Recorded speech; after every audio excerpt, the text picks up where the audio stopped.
அனைவருக்கும் வணக்கம். ஒரு பிராமணருடைய பசுக்களை திருடர் கூட்டம் திருடிச் சென்றதையும், அந்த பிராமணர் பாண்டவர்களை தேடி வந்து அர்ஜுனனை சந்தித்து நடந்ததை முறையிட்டதையும், அர்ஜுனன் அந்த திருடர்களை வெல்வதற்காக தனது ஆயுதத்தை எடுக்கச் செல்லும் பொழுது அவனுடைய ஆயுதம் வைக்கப்பட்டிருந்த அந்த அறையில் தர்மராஜாவும் திரௌபதியும் தனித்திருந்ததை காண நேர்ந்ததையும், பிறகு அர்ஜுனன் விரைந்து சென்று அந்த திருடர்களை வென்று பசுக்கூட்டத்தை அந்த பிராமணரிடமே திரும்ப ஒப்படைத்ததையும், அதன் பிறகு நகரம் திரும்பிய அர்ஜுனன் திரௌபதி மற்றவரோடு தனித்திருக்கும் பொழுது அவர்களை பார்த்துவிடும் நம்மில் ஒருவன் 12 மாதம் வனவாசம் செல்ல வேண்டும் என்ற உடன்படிக்கையின்படி அனைவரிடமும் அனுமதி பெற்று வனவாசம் செல்ல தயாரானதையும் முந்தைய பதிவில் பார்த்தோம். இனி அடுத்த பகுதியை பார்க்கலாம்.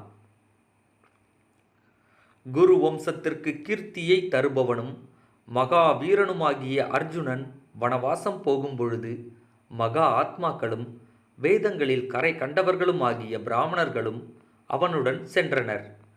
வேதங்களையும் வேத ஆகமங்களையும் அறிந்தவர்களும் ஆத்ம தியானம் உள்ளவர்களும் பிச்சை எடுப்பவர்களுமாகிய பிரம்மச்சாரிகளும் பகவத் பக்தி செய்கிறவர்களும் புராணங்கள் சொல்லும் சூதர்களும் கதை சொல்கிறவர்களும் காட்டில் வசிக்கின்ற சந்நியாசிகளும் சிறந்த இதிகாசங்களை இனிமையாக படிக்கத்தக்க பிராமணர்களும் அர்ஜுனனுடன் சென்றனர். இனிய கதைகளை சொல்லுகின்ற இவர்களாலும் இன்னும் அநேக துணைவர்களாலும் சூழப்பட்டவனாகிய அர்ஜுனன் தேவர்களால் சூழப்பட்ட தேவேந்திரனைப் போல வனத்தை நோக்கி சென்றான். அர்ஜுனன் அழகிய வனங்களையும் தடாகங்களையும் நதிகளையும் கடல்களையும் பல தேசங்களையும் புண்ணிய தீர்த்தங்களையும் கண்டு மகிழ்ந்தான். அந்த அர்ஜுனன் பிறகு கங்கோத்பத்தியை அடைந்து அங்கே வாசம் செய்தான். பரிசுத்தமான மனமுள்ள அர்ஜுனன் அவ்விடத்தில் வசித்த பொழுது அவனுடன் இருந்த பல பிராமணர்கள் அக்கினி கோத்திரங்களை செய்ய ஆரம்பித்தனர். வித்துவான்களும் நியமம் தவறாதவர்களும் சன்மார்க்கத்தில் இருப்பவர்களுமாகிய அந்த மகா ஆத்மாக்களால் கங்கை கரையில் அக்கினிகள் ஜொலிக்கும்படி மூட்டப்பட்டு ஹோமமும் புஷ்ப அர்ச்சனையும் செய்யப்பட்டது. இதனால் அந்த கங்கோத்பத்தியே மிகவும் அழகாக விளங்கியது. இவ்வாறு அந்த இடமே நிரம்பி இருந்த பொழுது பாண்டவனான அர்ஜுனன் ஸ்நானம் செய்வதற்காக கங்கையில் இறங்கினான். அந்த மகாவீரன் அங்கே ஸ்நானம் செய்து பிதிர் தர்ப்பணம் செய்து அக்கினி கோத்திரம் செய்வதற்காக ஜலத்திலிருந்து கரையேற நினைக்கையில் அவன் மீது மிகுந்த காமமுற்ற உலூபி எனும் நாக கன்னிகையினால் நீருக்குள் இருக்கும் நாகலோகத்திற்கு இழுத்துச் செல்லப்பட்டான் அர்ஜுனன். நியமம் தவறாதவனாகிய அர்ஜுனன் அந்த நாகலோகத்தில் மிகச்சிறந்த கௌரவியன் எனும் நாகனுடைய வீட்டில் அக்கினியை கண்டான். அதில் அக்கினி கோத்திரம் செய்து முடித்தான்.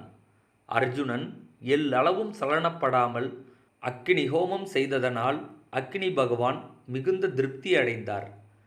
அக்கினி கோத்திரத்தை முழுமையாக முடித்த பிறகு அர்ஜுனன் நாகராஜனுடைய பெண்ணாகிய உலூபியை பார்த்து மெல்ல நகைத்தவாறு, அச்சப்படுகிறவளே, பெண்ணரசியே, சாகச காரியம் செய்யும் அழகியவளே, இது என்ன இடம்? நீ யார்? நீ யாருடைய பெண் என்று கேட்டான். அதற்கு அந்த உலூபி, அரசனே, ஐராவத நாககுலத்தில் பிறந்த கௌரவியன் எனும் நாகராஜனின் பெண் நான். என்னுடைய பெயர் உலூபி. ஸ்நானம் செய்வதற்காக இந்த மகா நதியில் இறங்கிய உங்களை பார்த்தவுடன் நான் மன்மதனால் மயக்கப்பட்டேன். கௌரவ புத்திரரே, குற்றமற்றவரே, உங்கள் நிமித்தமாக மன்மதனால் பீடிக்கப்பட்டவளும் விவாகம் இல்லாதவளுமாகிய நான் உங்களை கணவனாக அடைய விரும்புகிறேன். ஆதலால் நீங்கள் உங்களையே எனக்கு கொடுத்து அருள்வீராக என்று கேட்டுக்கொண்டாள். அதை கேட்ட அர்ஜுனன், அன்புள்ளவளே, எனக்கு 12 மாதம் வரையில் பிரம்மச்சரிய விரதம் தர்மராஜாவினால் கட்டளையிடப்பட்டு இருக்கிறது. நான் சுதந்திரமானவன் அல்ல. ஜலத்தில் சஞ்சரிப்பவளே, உன் விருப்பத்தையும் நான் நிறைவேற்றவே விரும்புகிறேன். நான் முன்னே ஒருபோதும் பொய் சொன்னதில்லை. நாக கன்னிகையே, நான் பொய்யனாகாமல் இருப்பதும் உன் விருப்பம் நிறைவேறுவதும் எவ்வாறு? என்னுடைய தர்மம் கெடாமல் உன்னுடைய விருப்பத்தை நான் எவ்வாறு நிறைவேற்றுவது என்று கேட்டான்.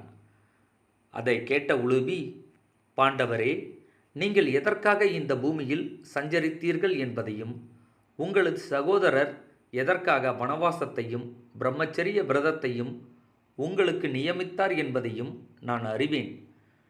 நம்மில் ஒருவன் திரௌபதியினிடத்தில் தனித்திருக்கும் பொழுது மற்றொருவன் அதை கண்டுவிட்டால் அவன் 12 மாதம் வனத்தில் பிரம்மச்சரியாக வசிக்க வேண்டும் என்ற உங்களுடைய அந்த தர்மம் என் விஷயத்தில் கெடாது. விசாலமான கண்களை உடையவரே, கஷ்டப்பட்டவரை காப்பாற்றுவது கூட கடமைதான். என்னை காப்பாற்றுவதனால் உங்களுடைய தர்மம் ஒருபோதும் கெடாது. அர்ஜுனரே, அன்றியும் இந்த உங்களுடைய தர்மத்திற்கு சொற்ப வித்தியாசம் நேர்ந்தாலும் என் உயிரை காப்பதனால் அதுவும் உங்களுக்கு தர்மமாகவே முடியும். குந்தி புத்திரரே, அன்புள்ள என்னிடம் அன்பு வையுங்கள். பிரபுவே, இது சாதுக்களின் கொள்கை. நீங்கள் இவ்வாறு செய்யாவிடில் என்னை இறந்தவளாகத்தான் நீங்கள் பார்க்க முடியும். என் உயிரை காத்தருளுங்கள். சிறந்த கைகளை உடையவரே, உயிரை கொடுப்பதினால் உயர்ந்த தர்மத்தை செய்யுங்கள். இப்போது உங்களை சரணமாக அடைந்திருக்கிறேன். துக்கப்பட்டவர்களையும் அனாதைகளையும் என்றும் காப்பாற்றுகிறீர்கள். ஆதலால் நான் உங்களிடம் சரணம் அடைகிறேன். துக்கத்துடன் கதறவும் செய்கிறேன். விருப்பத்துடன் உங்களை நான் வேண்டுகிறேன். ஆதலால் என் விருப்பத்தை செய்யுங்கள். நீங்கள் உங்களை எனக்கு கணவனாக கொடுத்து என்னுடைய மனோரதத்தை நிறைவேற்றச் செய்யுங்கள் என்று மிகவும் பணிவோடும் மிகுந்த அன்போடும் உலுபி கேட்டுக்கொண்டாள். பிறகு அர்ஜுனன் அந்த பெண்ணின் உயிரை காப்பதற்காக தர்மத்தையே காரணமாக நினைத்து அவள் கேட்டபடி தன்னையே அவளுக்கு கொடுத்தான். பராக்கிரமசாலியான அர்ஜுனன் அந்த நாகக்கன்னிகையின் வீட்டில் அந்த இரவு முழுவதும் இருந்து அவளிடத்தில் மகா பராக்கிரமசாலியும் மகா பாக்கியசாலியுமான அரவான் எனும் அழகிய புத்திரனை உண்டு பண்ணினான். மறுநாள் சூரிய உதயத்தில் உலுபியும் அர்ஜுனனும் கங்கோத்பத்தியை அடைந்தனர். கற்புள்ள உலுபி அர்ஜுனனை அங்கே கொண்டு வந்து விட்ட பிறகு, அர்ஜுனரே, இனி எந்த ஜலத்திலும் யாராலும் உங்களை வெல்ல முடியாது என்ற வரத்தையும், ஜலசரங்கள் ஜலபானங்கள் என அனைத்தும் உங்களுக்கு முழுவதுமாக வசப்படும் என்ற வரத்தையும் அர்ஜுனனுக்கு வழங்கி தன்னுடைய இல்லத்திற்கு திரும்பினாள் உலுபி. பிறகு அர்ஜுனன் நடந்த எல்லாவற்றையும் அங்கிருந்த பிராமணர்களுக்கு கூறி அங்கிருந்து இமயமலை சாரலுக்கு சென்றான். இதன் பிறகு அர்ஜுனனின் வாழ்வில் வேறென்ன மாற்றங்கள் நிகழும்? அதை அடுத்த பதிவில் அறிந்து கொள்ளலாம்.